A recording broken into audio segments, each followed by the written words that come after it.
અમરેલી જિલ્લાના મોટા લીલિયા તાલુકામાં રેતી ચોરી કરતા ભૂમાફિયાઓ સામે વહીવટી તંત્રએ કડક કાર્યવાહી હાથ ધરી છે।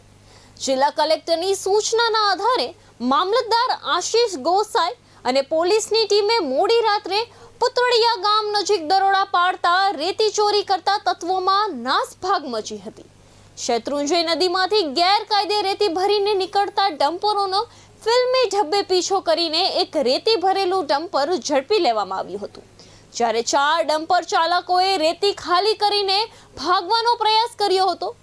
રેવન્યુ અને પોલીસ વિભાગની અલગ અલગ ટીમોએ સંયુક્ત કાર્યવાહી કરીને ખનીજ ચોરીનો પર્દાફાશ કર્યો છે અને આગળની કાયદેસરની કાર્યવાહી હાથ ધરી છે। ઘટનાના પગલે રેતી ચોરી સાથે સંકળાયેલા અન્ય તત્વોની પણ તપાસ ચાલુ છે। ગેરકાયદે ખનીજ ચોરી સામે વહીવટી તંત્રનો કડક અભિગમ જોવા મળ્યો છે અને આગામી દિવસોમાં પણ આવી કાર્યવાહી વધુ તેજ બનશે તેવી શક્યતા વ્યક્ત કરવામાં આવી છે। જે અસહ્ય ત્રાસ ડમ્પર ચાલકોનો હતો તેના અનુસંધાને વારંવાર અમોને રજૂઆત આવતી હતી।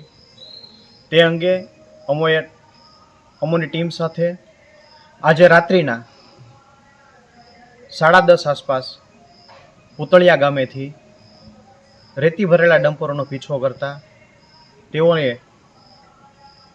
ત્યાં ગામની અંદર શેરીઓમાં ડમ્પરો સંઘરી દઈ અને લોકો નાચી છૂટ્યા હતા। ત્યારબાદ અમારી ટીમે દરેક શેરીમાં ઊભા રહી અને દરેક ડમ્પરને એક જણાએ કોર્ડન ઓફ કરેલ।